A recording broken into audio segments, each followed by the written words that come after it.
Ini ada makanya. Dan Lukasnya udah kena ban juga. Pas dan Joy. Ini jungle lagi nih kalau kan target dan masih butuh dihabisin seharusnya. Dan buat Onyx 9. XP Roamer. Blue? XP kali ini juga Onyx lagi memikirkan secara matang-matang. Ini Baxianya sangat-sangat kembali fleksibel. Oh justru kanan butuh glue banget juga sih sebenarnya. Onyx Iya, yang iya. bakal nge-pick glue. Kayaknya RRQ yang bakal nge-pick glue. Harusnya ya. Harusnya. Apalagi udah ada Valentina ya. Jadi menutup kemungkinan RRQ bakal bawain Faramis gitu. Tapi kenapa gue jarang lihat glue di Indo ya? Padahal di region-region Di lain Filipina sih laris manis laris ya. manis ya. Bahkan Sanford kalau nggak salah Spam blue. spam glue dia. Iya di terakhir regular season sih rame ya kita ya. Lumayan rame. Heeh, Iya, cuman iya. kayak sekarang udah mulai mundur lagi. Kayak lebih ke Phobius lebih laku ya kan. Badang, EXP. Mungkin conditional di mana ketika glue-nya udah naikin tapi ternyata dia nggak Ada bisa follow up. nge-grip gitu loh.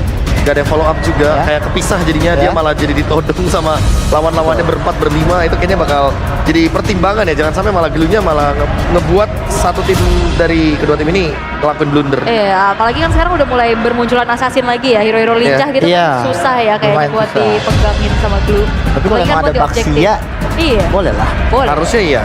Ya, Baxia. Tapi tiba-tiba dua Baxia digeser. Link ternyata di respect dia. Iya, jungle lagi Pasti kan. semuanya ya. Ya, tapi balik lagi masih ada Hanzo soalnya. Masih aman sebenarnya. Masih ada beberapa pertimbangan juga mungkin. Kalau misalkan emang mereka masih akan bermain dengan assassin. Lancelot. Lancelot juga bagus buat lawan Bass ya. Iya. Keluar juga.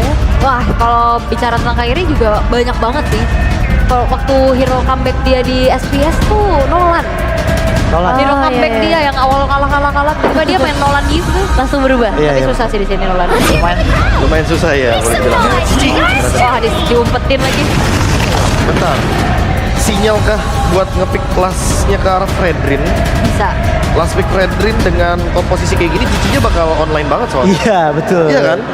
Kok kayak ada bau-bau ini juru taksir di sini. Apa tuh? Pekerjaannya Fredrin, appraisers. Oh, Juru taksir. taksir. Iya. Oh gitu, ditranslate. Iya. Gak kepikiran sih pala kontes itu. Kalau aku malah mikirnya kayak ini kan Granger ya, balik lagi Granger butuh timing yang begitu banyak untuk snowball. Sementara ya gimana cara menghentikan timing di sebuah range. Yizun Shin. Oke. Ini bukan perdana, pernah muncul, Iya. tapi kalah ya. Tapi kalah ya. Dan iya, aku merasa juga di sini Yi Shun Shin balik lagi ya. Dia emang untuk mengumpulkan informasi. Masalah utamanya ya balik lagi. Aku nggak ngeliat di Yi Shun Shin-nya tapi di badangnya. Badang Baxia ini harus dimaksimalkan banget karena RRQ kalau misalkan late game-nya benar-benar gagal untuk dijalankan, mereka baru online di atas menit 18 loh. Betul. Dia butuh banget early game-nya ini Dia ya. butuh early game-nya banget. Karena kalau dari lihat hero-heronya juga Badang sama Baxia ya early game-nya nggak bantu banyak damage. Paling dia cuma buat badan-badannya aja. Itu dia. Ditambah justru kanan yang harusnya early game yang enak buat ini beda. Ada Parsa dan juga ada Kalea. Nah, apakah akan berbelok lagi nih? Tadi kita udah sempat bilang kayak Fredrin. Apakah ternyata tetap atau stick di Assassin? Dan Assassin yang tersisa mungkin masih ada Lancelot. Oke. Jadi dia terakhir yang pakai Alpha. Tanpa Matilda, ingat. Ether kalau nggak salah. Oke, tapi ini dia untuk Alpha yang akan dimainkan. Ini bakal jadi game yang cukup menarik ya dengan surprise pick ke arah Yizun Shin. Dan kita bakal langsung lihat hasilnya. Apakah kita akan menuju ke dalam match point untuk Onyx? Jadi langsung saja Reja Ramas dan Lim Kocho. Terima kasih banyak panelis. Dan itu dia Royal Derby. Pertarungan para raja. Yang dimana benar-benar unexpected untuk di game yang pertama, Lim. Setuju banget, tapi mereka harus riset Ji, dan muncul Yizun Shin. Kita melihat akan ada farming hero. Tapi jujur ya, gue ngerasa nih dari semua gameplay mendingan ya farming sekalian Yizun Shin. Yes, ini dia di match yang kedua, game yang kedua. Mampukah RRQ membalikan keadaan ataukah Sang Raja Langit yang akan mendapatkan match point-nya? So, Velodrome, mana tepuk tangannya? Let's go to the land of town. Wah, berkumpul ya. Sonic Kingdom semua berkumpul. Bukan hanya ada yang di dalam Ji, tapi yang di festival juga begitu ramai. Jakarta International Velodrome jadi tempat yang pas banget. Bukan ramai banget ini, semuanya udah mulai masuk ke dalam memenuhi dalam Jakarta International Velodrome. Ya. Dan bahkan juga di luar festival, tapi Riz hampir ter-take down, first blood hampir di tangan dari pasukan Demonic dengan menang. Nah kemarin gue sempat bertanya-tanya juga, di era Parsha, kemana kah Valentina? Oke. Mobilitasnya tinggi dan enak juga untuk melakukan zoning burst damage, ada Clear cepat. bisa ngambil Wither Strike-nya juga. Tapi lihat di depan sana Susujin. Apakah akan ada musik lambada kali ini? Flicker for defensifnya digagalkan tembakan. Ditabrak begitu saja. First blood dari Susujin. Berhasil menutup para pasukan dari Demonic. Meanwhile, Dermatum Lintoy. Atau Nowhere Sakaratul Maut. Wow, agresif ternyata ya. Bukan hanya farming, tapi ngelihat dari Yi Sanshin, damage di awalnya, permainan pasif, ini membuat damage di awalnya itu cukup. Dan hati-hati. Farming ada dua. Yap. Jungle atau kill. Iya, karena memang Yi Sanshin juga adalah assassin. Makanya kayak mungkin aja nih dia bisa untuk galak di awal, tapi lihat rumput yang bagus-bagus kayak ini. Kebaca nampaknya Idok udah sadar. Ngomongin Idok yang udah sadar. Dan dia juga tahu dia bisa di-cover sama Kairi. Tapi as long covering terhadap Idok ini cukup. Jadi mereka harusnya gak worry. Lihat dari top lane. Sepertinya akan ada team fight. Tapi Rich memilih untuk mendapatkan level 4 terlebih dahulu sebelum dia melakukan imitasi terhadap Venom Strike yang dimiliki dari seorang Sun. Setup dilakukan Onyx.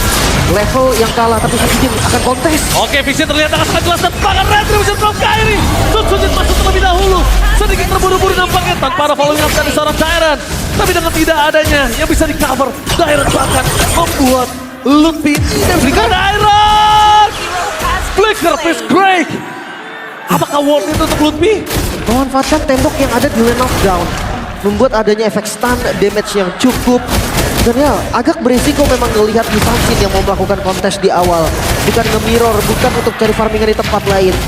Tapi ya ini menunjukkan bahwa agresivitas dari RRQ gak bisa dianggap remeh. Susujin sih benar-benar masuk di saat tidak ada pengawalan apa-apa loh Lip di sana. Ya, setuju banget. First item ke arah Hunter Strike. Ya memang ini artinya dia gak mau farming, dia mau team fight. Ya, dia mau menabrak siapapun yang ada di garis depan. Dan bahkan di depan sana, dengan adanya gold yang dimiliki dari tim RRQ atas melepasnya satu turtle, ini berarti sebuah point kill yang cukup berimpact. Ya. Reset lagi karena sekarang temponya turun. Akan kelarin dulu dari semua pattern jungle-nya. Untuk para jungler entah itu dari RRQ, entah itu dari Onyx, mungkin mereka akan bertemu lagi di objektif Neutral Turtle. Tapi jujur mid lane ini harus dikuasai. Vision sudah jelas terbuka di mana Keyboy berhasil mendapatkan sosok Purify dari Raze. Tapi nampaknya Keyboy tertahan di depan sana. Idok menutup jalan seorang Kairi. Tapi damage terlalu besar dan Spear of Alpha membuat Idok termakan masuk ke dalam turret dengan semua damage yang diabsorb. True damage dari Kairi itu yang tidak bisa dihindari lagi oleh Idok. Jangan lupa ya, Baxia memang keras. Tapi untuk projectile, gak untuk true damage. Gak bisa ditahan sama sekali untuk Kairi. Sementara untuk the beauty Yi Sanshin untuk RRQ, so far gue ngeliat ini bukan permainan Yi Sanshin yang kurang. Ini permainan Yi Sanshin yang sangat-sangat baik. Entah itu dari pasifnya, entah itu dari temponya. Tapi ya balik lagi, RRQ butuh lebih dari itu untuk mengalahkan Onyx. Dan tapi late game tidak bisa dipungkiri sih, dia sangat kuat nantinya. Idok membuka vision terhadap seorang Lutfi, di mana Keyboy sudah berada. Berpasukan dari tim Onyx berhasil mendapatkan satu buah point kill dari Riz. Tanpa following up dari tebakan itu dia finish strike dari sosok Tyrant yang berubah segalanya. Tapi Savero masuk Nowhere berhasil membalikan keadaan. Dan bahkan Turtle bersama dengan double kill dimiliki dari tim Onyx. Porak-poranda RRQ dibuat tim Onyx. Masih menjadi tanda tanya. Yi Sanshin untuk team fight kah? Iya. Gak ada farming sama sekali, bahkan lihat setiap ada objektif pasti ada jungle yang dicuri juga oleh Kairi. Bukan itu satu atau dua. Bukan hanya itu aja, tapi mereka seakan-akan membuka vision mereka sendiri. Dia yang ngasih tahu show positioning mereka sendiri. Ya terlalu agresif kah? Terlalu buru-buru kah? 2000 gold. Ini kita membahas dengan fighter yang digunakan oleh Kairi. Yang pasti udah kuat banget kan untuk ngasih damage di awal, ngasih badan di awal. Tapi Savero yang aktif. Gue rasa Toy dan Savero ini tipikal god laner yang sangat-sangat mirip tapi bottom lane. Oke, menuju ke arah sosok Lutfi yang harus dimakan di telan. Toy yang berhasil mendapatkan satu point kill. Tapi dibalikan kembali Purify Gaming. Apakah Riz akan membalaskan kembali keadaan yang mereka miliki? Tidak mau terlalu terburu-buru. Tapi Riz dengan Tsunami Slam tanpa adanya Flicker, apakah worth it, Lip? Harusnya untuk Creed, ya nggak ada masalah juga. Nextnya itu bisa untuk ditargeting Nah, idoknya ini juga sebenarnya ya, kalau memang mau makan idok itu bisa. Kairi damage-nya cukup. True damage gak bisa ketahan sama Baxia atau kalau nggak bawa Savero. Ada physical, ada magical damage dari Sun dan itu cukup untuk makan depan. Ini bukan Baxia jungle, levelnya kalah, itemnya kalah. Savero sih dari tadi bebas banget ya. Sama Toy juga. Mau farming, mau ngedeliver damage. Dan kalau mereka mengejar Kiboy untuk kedua kalinya, mereka termakan apa yang diinginkan Onyx. Itu yang Onyx inginkan. Makan Kiboynya, telan Kiboynya, keluarin semua damage-nya. Biar bebas Suns, biar bebas Savero, biar bebas Kairi. Ya tadi ketika lu bilang bebas. Oh my god, Tsunami Slam. Menjegar Dairon, tapi nampaknya sudah fresh back. Satu flicker for defensive dan Savero perintah Tsunami Slam. Oh, dibalikin. Berhasil membalikkan kembali keadaan. Satu poin kill yang sangat mahal. Pertukaran dengan Idok. Totally worth it. Tapi masalah utamanya adalah mereka tidak memiliki badan untuk bisa men-take over perfect turtle yang dimiliki dari tim Onyx. Gak bisa digagalkan. Perfect turtle untuk Onyx. Ini sudah seharusnya dengan fighter yang diambil untuk jungle. Tapi Toy terlalu jauh kan? Oke, Suns membuka vision. Purify mencoba untuk dikocek, tapi Suns termakan juga. Mau tidak mau. Kalau pertukaran dua ini akan cukup worth it, tapi kalau pertukaran satu ini gak worth it sama sekali. Dan itu dia. Double kill yang didapatkan Susujin. Walaupun dia harus tenggelam, setidaknya shutdown di tangan para pasukan dari tim Onyx. Gold memang masih diuntungkan oleh Onyx, tapi sedikit tarik mundur ketika 2 poin kill didapatkan dari rapat lane. Tapi ini terlalu memaksa free fight sih. Menurut gua Gisansin ya tetap aja hero farming. Menangin levelnya, menangin itemnya, baru team fight. Tapi ternyata berbeda di tangan Setsujin. Gisansin di bawah team fight 5-3-2. Ini angka yang sangat-sangat dahsyat loh untuk Assassin di awal. Oh, Ridge megang lagi Lim, Tsunami Slam. Ya akhirnya ya, bukan filter strike lagi yang diambil. Tapi dia sadar kalau counter setup itu benar-benar dibutuhkan. Dairon akan bergerak dengan bebas nih untuk ke-targeting siapapun. Mungkin dari damage galurnya atau covernya. Ya, cukup menakutkan sih bisa kita bilang ya. Cukup menakutkan, tapi Lutfi bisa dibilang dari tadi menjadi bulan-bulanan warga, target utama. Mencoba untuk targeting ke arah belakang, cuma ada sosok dari Toy. Dari tadi Toy juga visionnya nggak terlalu jelas untuk Lutfi. Oke, War Axe untuk Cici dan juga Alpha ya. Ini klasik item. Queen Swing di item kedua, ada Dreadnought juga sebagai physical defense untuk Kairi. Ya Factor nggak bakal selamanya di belakang kan. Dan sakit banget kan. Damage dari pasif Gisansin yang udah jadi War Axe Hunter. Endless Battle next item. Oke. Ini ada cooldown tambahan lagi. Maksimalkan cooldown agar threshold cepat. Spear of Alpha berhasil dihindari Rinse. Tapi ngomongin true damage, ujungnya nanti bisa kita bilang Kiboy juga bakal hilang. Dengan menuju ke arah Lord yang pertama, Vision dari tim Onyx hilang, RRQ hilang, tapi laning management satu di arah bottom lane Toy terlihat dengan sangat jelas. Keuntungan dari Susujin dengan Gisansin adalah vision mereka jadi terlihat. Ya, kapanpun dibutuhkan, vision akan terbuka. Dan jangan lupa, ya bukan rumput ini gak banyak. Lutfi bukan tipikal yang keras. Kairi bukan tipikal yang keras. Dan Kiboy gak bisa bebas untuk masuk sembarangan. Punishment karena Kiboy sangat-sangat mungkin untuk dilakukan. Susujin, targeting utama bakal coba dihindari oleh Kairi, tapi nampaknya Lutfi bersama dan hilang. Tsunami Slam, terlalu open vision untuk Susujin di arah top lane. Menandakan tidak adanya retribution untuk tim RRQ. Sebenarnya Onyx juga, tapi ketika Onyx Kairi masih hidup, pilihannya antara Lord dan juga orang. Ya, mereka bisa bait dari Lordnya, bisa usir seperti saat ini. Wow, lihat kali ini Idok coba untuk menghindari damage yang diberikan. Kiboy berada di depan, belum ada Tsunami Slam, memilih untuk mundur. Tapi lihat, para pasukan dari tim Onyx, mereka mencoba untuk memaksa mendapatkan poin kill tambahan Federal Strike. Karena belakang, flanking from Savero ternyata terdeteksi oleh Dairon. Mau tidak mau dipukul mundur. Tapi dengan damage yang sudah keluar dan Susujin sudah kembali lagi ke lane up, ini akan menjadi kekuatan yang sama, Lim. Oke, seakan-akan terlihat ada Tsunami Slam. Slam! Instant pick up menuju ke arah sosok seorang Kiboy dan juga Sun menjadi target utama. Meanwhile Kairi tetap menyelamatkan para pasukan dari tim Onyx dengan adanya Lot yang di tangan tim Onyx. 2000 gold difference, tapi dengan kehilangan 2 member, ini menandakan mereka kehilangan auto turretnya. Mid-nya terbuka. Buff bisa untuk di-invade, untuk membalikan gold. Ini sangat-sangat possible, tapi jangan lupa ada Lord sebagai PR. Iya. Tapi Lordnya dapat, Purple tetap didapatkan oleh Kairi. Ya, mereka terkena usir juga dari. Agak beresiko kalau mereka mau paksa untuk nabrak di depan. Sementara Lordnya, lihat RRQ nggak berani untuk ngambil resiko motong Lordnya. melihat respawn time dari teman-teman Onyx ini gak akan keburu. Vision lagi terbuka. Ini dia keunggulan dari Yi Sanshin. Emang udah gak ada damage-nya, tapi Vision itu lebih lama juga untuk mendetek.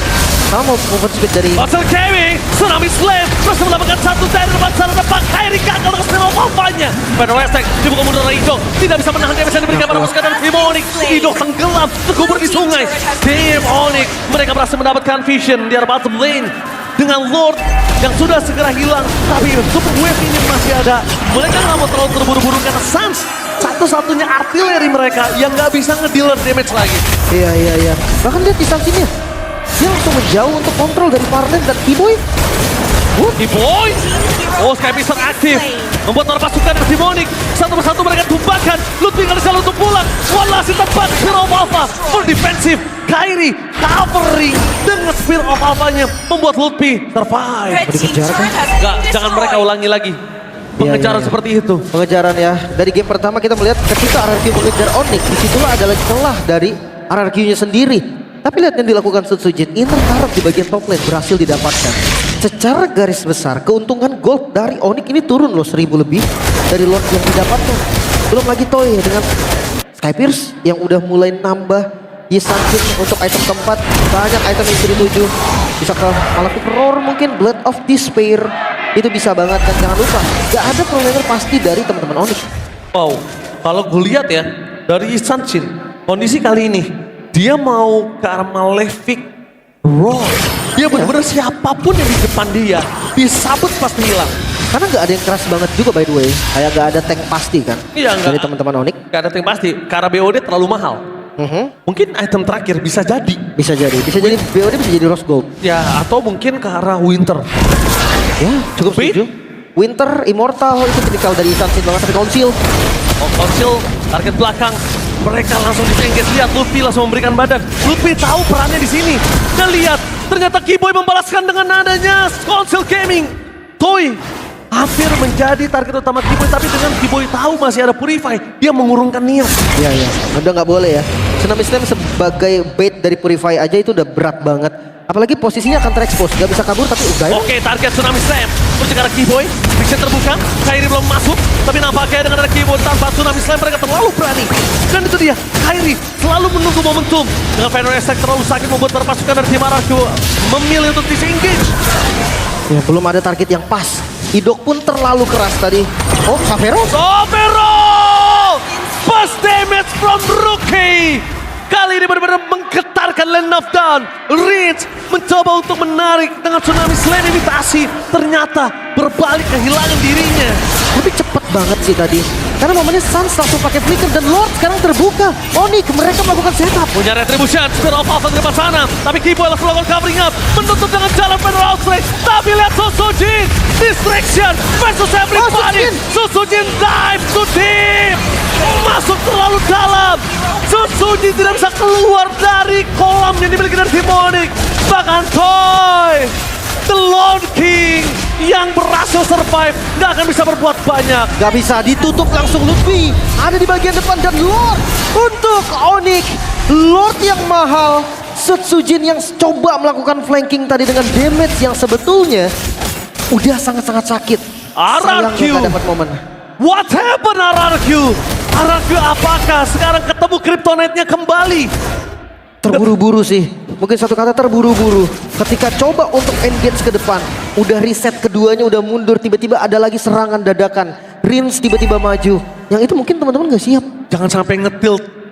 Ya. Tilting ini berat banget Lim. Kalau udah kena sekali, game ini akan terus seperti itu. Iya. Reset.